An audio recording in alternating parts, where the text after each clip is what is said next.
Chapter 113. The start was grand, but the ending was pretty sloppy. There were several reasons. First of all, Mount Hua had never imagined they could win, so they never made any plans to celebrate if they did.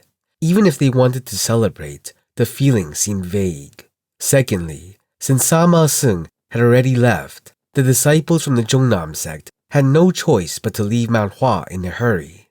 Finally, "Sect leader, can we talk for a moment?" "Don't push. Didn't I come here first?" "Sect leader, wait for a second. Sect leader." As soon as Sama Seung left, the officials of Shaanxi, who had seen the event, rushed for Hyunjong. They had set their sights on Mount Hua's potential, and they couldn't just leave empty-handed. "I need to make a deal. I need to secure some business with them. We can't let the Unha Guild soak up all the profits."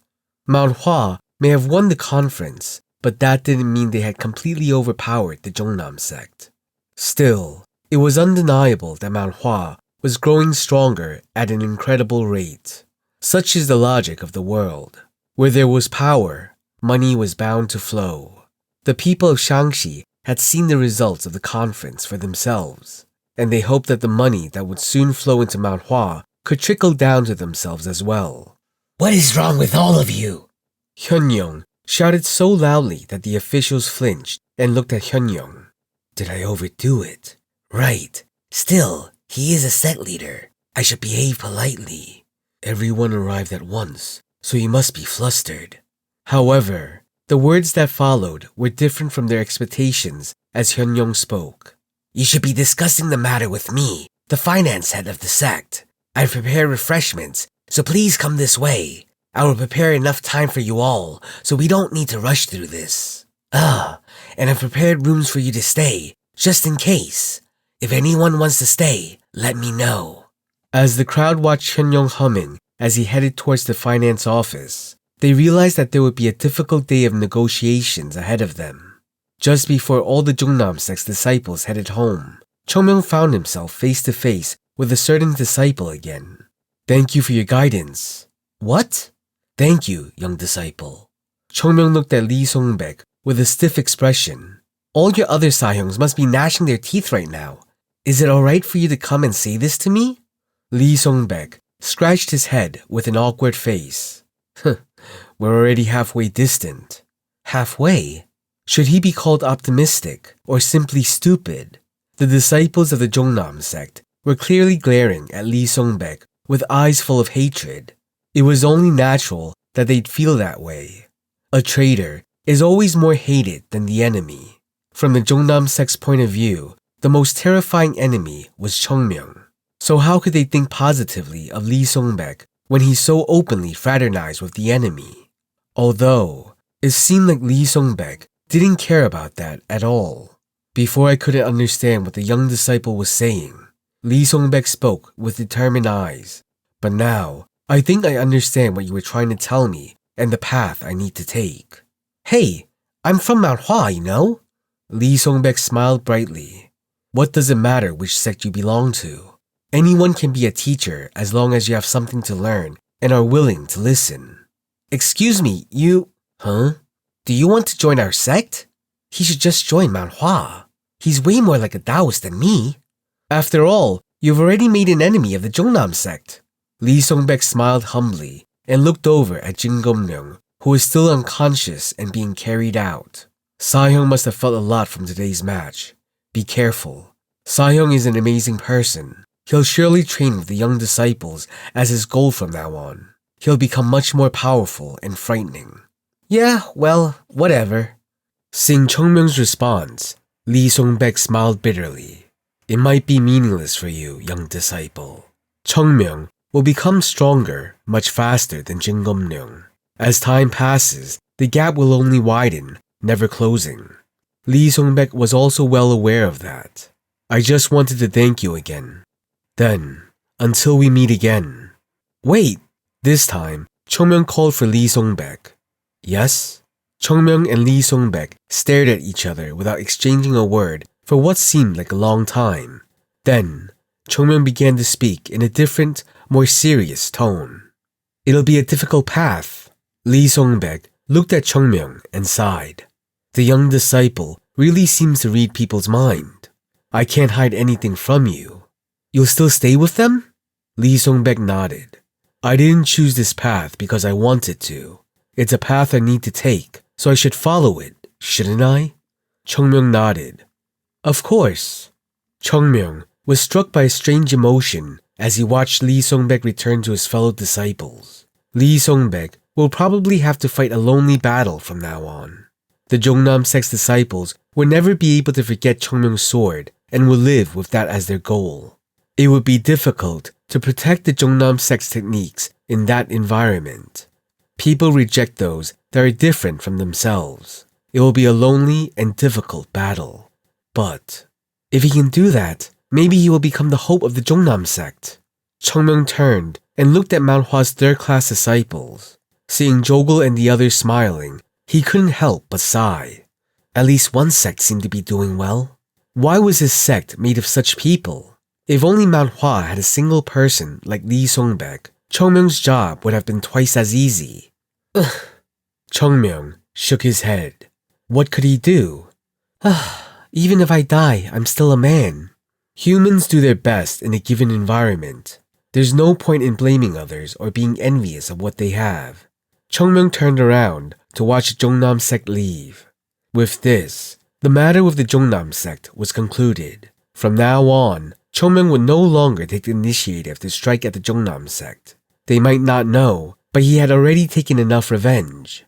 So did his relationship with the Jongnam Sect end here? Of course not. Now, for the Jongnam Sect, Chungmyeong went far beyond just being a thorn in their eyes and had become their number one enemy. It was understandable. At least, if Chungmyeong was the Jongnam Sect's leader, he would do anything to avenge this humiliation. Because that is the only way they can survive. Then they'll get what's coming to them. Chungmyeong smiled. Then someone quickly rushed in looking for him. Chungmyeong! It was Yoonjung. What is it, Sayoung? Come here, the sect leader is looking for you. Chungmyeong didn't feel like going. Again? He raised his head and looked up at the distant sky. I should have held myself back. Actually, the series of events was far from over. After all, didn't Chungmyeong take down all of the Jongnam Sect's second-class disciples and make plum blossoms bloom from his sword? Naturally, the elders had no choice but to harbor doubts about him. Until now, the conference had been ongoing, so they couldn't concentrate on him. However, now that the conference had concluded, they were bound to have questions they wanted to be answered. What kind of excuses would work here? Should he say that he's their ancestor? No, he couldn't say that. How about saying that he just happened to pick these techniques up by chance? No, no one would believe that. While Chungmyeong scratched his head and struggled to devise a way out of this scenario, Yoonjung just tilted his head in confusion. What are you up to? Come on, let's go. Yes. Chungmyeong took a deep breath. My life. Now, even after winning, he would have to make up some excuses. My Sayoung, are you watching? Should I really live like this? Then just die. No, you bastard. You're just saying that because you are dead. In the end, Chungmyeong headed to the sect leader's residence like a cow, being led to the slaughterhouse. Given that there were quite a few shoes in front of the room, it seemed like the elders and the first-class disciples had all gathered. Sect leader, I, Yoonjung, brought Chungmyeong. Come in. Yes. Yoonjung beckoned Chungmyeong inside, and he beckoned again. What are you doing, brat? Get in. Chungmyeong sighed and entered. Now that he was entering, he would have to deal with being questioned. Oh, Chungmyeong. Oh, you did well. Very well. Our Chungmyeong did so well. What? As soon as he entered, the elders and the first-class disciples all applauded. It was strange to see all these men that should be doubting him clap for him. What is wrong with all these people?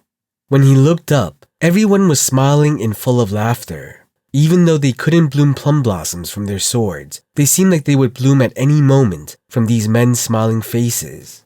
Seeing Hyunjung, who was seated in the middle, with a smile so wide that it reached both ears, Chungmyeong realized one thing. They never felt this.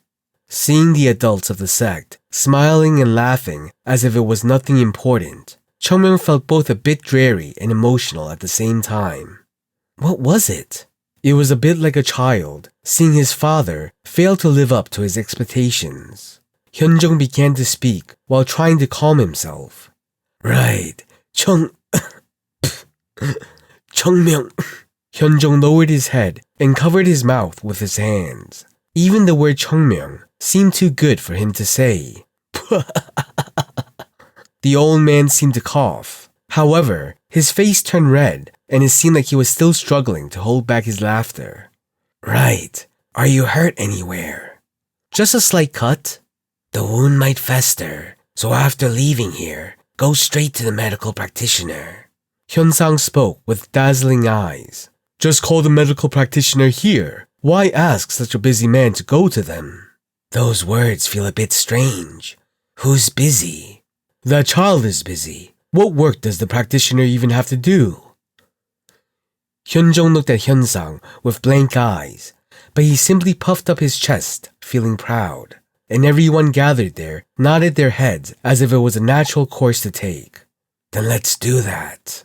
Yes, sect leader. You're Mount Hua's. It was then. Slam. The door burst open as Hyunjung sprinted in. Sect leader, money is pouring in. Sect leader, money is pouring in. A lot of money is rolling in. I've never even heard of a story where we make money without doing anything. That guy is the god of wealth. God of wealth. Earning money. Oh, Chungmyeong, this child, you're here. Hyunjung rushed in to Chungmyeong and grabbed his cheeks. What a cute child. If I had a grandson like you, I wouldn't wish for anything more in the world. Chungmyeong, whose cheeks were stretched out, looked like he was going to pass out. My Sahyung, look at how I have to live. Now, a child that's too young to even be my grandson is stretching out my cheeks. Huh? Do I really have to live like this? Huh? Look at you. You seem quite happy. What? Right, I am happy too. All the adults in Mount Hua seemed to have lost their minds.